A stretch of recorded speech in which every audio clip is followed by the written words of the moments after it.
നമസ്കാരം. Business mastery ഹബിലെ പുതിയ സെഷനിലേക്ക് നിങ്ങൾക്ക് എല്ലാവർക്കും സ്വാഗതം. പതിപോലെ ഇന്നും നമ്മൾ സംസാരിക്കുന്നത് റൂൾസ് ഓഫ് വെൽത്ത് എന്നതിന്റെ 4ാമത്തെ റൂളാണ്.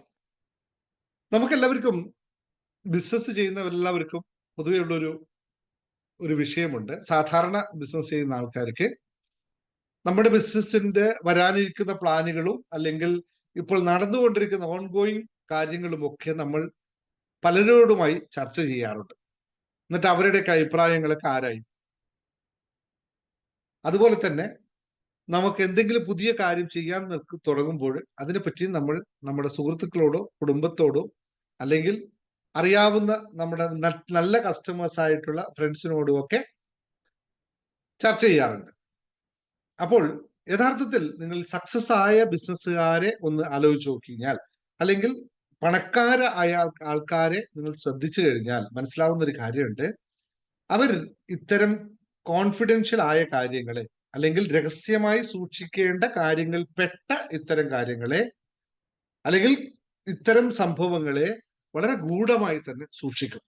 അപ്പോൾ സമ്പത്തിന്റെ നിയമത്തിലെ റൂൾ നമ്പർ 4 എന്ന് പറയുന്നത് ഗൂഢമായി സൂക്ഷിക്കുക എന്നുള്ളത്. നമ്മൾ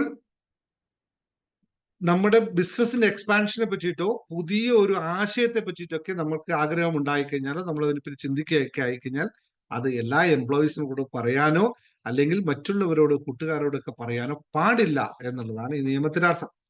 എന്ന് വെച്ചാൽ നിങ്ങൾ ഒരു പുതിയ യാത്രയിലേക്ക് ഒരു പുതിയ ദിശയിലേക്ക് കടക്കുകയാണ്. നിങ്ങൾ ഇപ്പോൾ എന്ത് ചെയ്യണമെന്നുള്ള ആ വിവരങ്ങൾ എല്ലാവർക്കും അറിയേണ്ടതില്ല എന്നാണ് ഈ പറഞ്ഞതിന്റെ അർത്ഥം. അതിന് ചില കാരണങ്ങളുണ്ട്, അതൊന്ന് മനസ്സിലാക്കി വെക്കുക. ഒന്നാമത്തെ കാരണം എന്ന് വെച്ചാല് മറ്റുള്ളവരുടെ അഭിപ്രായം പലപ്പോഴും എങ്ങനെയായിരിക്കും ഒന്ന് കമന്റ് ചെയ്തേ.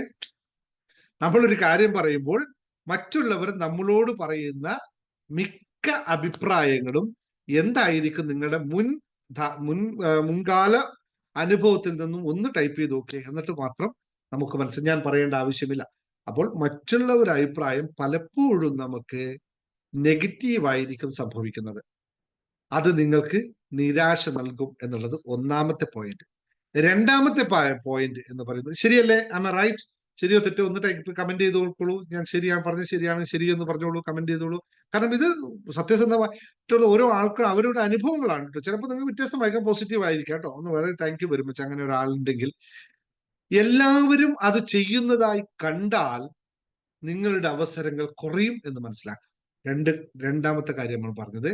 എല്ലാവരും അത് ചെയ്യുന്നതായി കണ്ടാൽ നിങ്ങളുടെ അവസരങ്ങൾ കുറയും. കാരണം നിങ്ങൾ മറ്റുള്ളവർ പറഞ്ഞ ഒബ്വിയസ്ലി ആയിട്ടും അവർ അതിനെപ്പറ്റി ആലോചിക്കാൻ തുനിയുകയും അവരും അത് ചെയ്യാൻ സാധ്യതയും ഉള്ളതാണ്. അപ്പോൾ നിങ്ങളുടെ അവസരം കുറയും.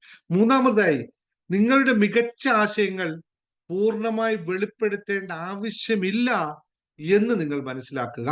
കാരണം ആ ആശയങ്ങൾ നിങ്ങളുടേതാണ്, ആ ആശയത്തിന്മേലാണ് നിങ്ങൾ കാശുണ്ടാക്കുന്നത് എന്ന് മനസ്സിലാകുമ്പോൾ നിങ്ങൾ കാശ് കിട്ടാതെ ആ സാധനം മറ്റൊരാൾക്ക് പറഞ്ഞു കൊടുത്താൽ എന്ത് സംഭവിക്കും? നിങ്ങൾ കിട്ടാനുള്ള മൂല്യം വളരെ കുറയും എന്നറിയുക. നാലാമത്തെ കാര്യം, നിങ്ങളുടെ ബിസിനസിനെ കുറിച്ച് മറ്റുള്ളവർ തമ്മിൽ സംസാരിക്കുന്നത് എന്തായിരിക്കും നമുക്ക് നൽകുന്നത്? ഗുണമോ ദോഷമോ? ഇയാൾ അങ്ങനെയാണ് ചെയ്യുന്നത്, ഇങ്ങനെയാണ് ചെയ്യുന്നത് കേട്ടോ, അവന്റെ പരിപാടി ഇങ്ങനെയാട്ടോ എന്ന് മറ്റുള്ളവർ പരോക്ഷമായി പറയുന്നത് നമുക്ക് ഗുണമാണോ ദോഷമാണോ? നമുക്ക് ഉത്കണ്ഠ വർദ്ധിപ്പിക്കും എന്ന് തിരിച്ചറിയുക. അപ്പോൾ അതിന് സാധ്യത കുറക്കാം. ഇനി നാലാമത്തെ കാര്യം അല്ലെ, നാലാമത്തെ കാര്യം എന്ന് വെച്ചാൽ മതപരമായി പ്രബോധനം ചെയ്യുന്ന പോലെ മറ്റുള്ളവരെ നിങ്ങളുടെ രീതിയിലേക്ക് മാറ്റിക്കളയാൻ ശ്രമിക്കുന്നത് പോലെ കാണാൻ നിങ്ങൾ ആഗ്രഹിക്കുന്നത്. അതായത് നിങ്ങൾ ഈ കാര്യം പറഞ്ഞിട്ട് അവരെ പ്രബോധിപ്പിക്കുകയാണ്. ഞാൻ ഇങ്ങനെ ചെയ്യുന്നു, അങ്ങനെ ചെയ്യുന്നു, ഇങ്ങനെ ചെയ്യുന്നു എന്ന് പറഞ്ഞിട്ട് നമ്മളെ കൂടെ കൂട്ടാം എന്ന് തോന്നുന്നുണ്ടെങ്കിൽ ഇതൊരു മതമല്ല, ഇതൊരു വേറൊരു ആശയമാണ്. അതുകൊണ്ടത് ബുദ്ധിമുട്ടായി മാറും എന്നറിയുക. അതുകൊണ്ട് പ്രബോധനത്തിന് പോവരുത് എന്താ പറയുക. ഇനി നിങ്ങളെ പറ്റി ചോദിച്ചാൽ സുഖമായിരിക്കുന്നു എന്ന് മാത്രം ഒന്ന് പറഞ്ഞു പോകുക. നീണ്ട വിവരണം ചെയ്യരുത്. കാരണം നമ്മൾ ഓരോ വിവരണം നടത്തുമ്പോഴും അവർ കേൾക്കുന്നത് ഇവന്റെ കാര്യം പോക്കാണ് എന്നായിരിക്കും പൊതുവെ. അതുകൊണ്ട് അതിന് സാധ്യത വളരെ കുറക്കാം. അപ്പൊ രഹസ്യമായിരിക്കുക എന്നതിന്റെ അർത്ഥം എന്ന് പറയുന്നത് എല്ലാം ക്ലോസ് ചെയ്തിരിക്കുക എന്നല്ല. നമ്മൾ സന്തോഷപൂർവ്വം ആത്മവിശ്വാസത്തോടും കൂടി ഇരിക്കുക എന്നുള്ളതാണ്. എനിക്ക് ഇങ്ങനെ ആഗ്രഹമുണ്ട്, അതിന്മേൽ നമ്മൾ വർക്ക് ചെയ്യും വേണം, അതിനെ ആത്മവിശ്വാസത്തോടു കൂടി മുന്നോട്ട് കൊണ്ടുപോകാനുള്ള പ്രേരണ നമ്മൾ ഉണ്ടാക്കുകയും വേണമെന്നാണ് ഈ പറഞ്ഞതിന്റെ രത്നച്ചുരുക്കം.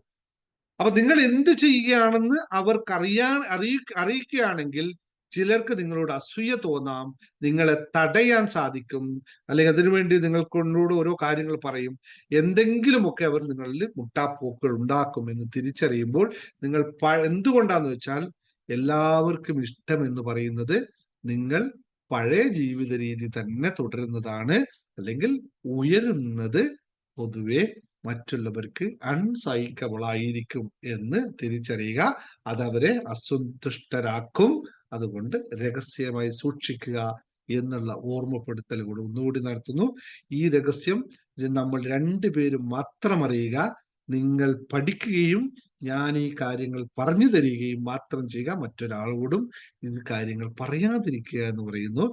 പക്ഷെ എല്ലാവരോടും എല്ലാം പറയേണ്ടതില്ല എന്നും ബാക്കി ആൾക്കാർക്ക് നിങ്ങൾ എന്ത് ചെയ്യുകയാണെന്ന് അറിയേണ്ടതില്ല എന്നുമുള്ള വ്യക്തമായ ധാരണയോടുകൂടി ജീവിതത്തിന്റെ സമ്പൽ സമൃദ്ധിയിലേക്ക് കടക്കാൻ നിങ്ങൾക്ക് എല്ലാവർക്കും സാധിക്കട്ടെ എന്നുള്ള പ്രത്യാശയോടുകൂടി ഇവിടെ തന്നെ ചാനൽ തുടരുക. ഇനിയും ഇത്തരം കുറേ കാര്യങ്ങൾ നമ്മൾ ഓടിക്കാനുണ്ട്.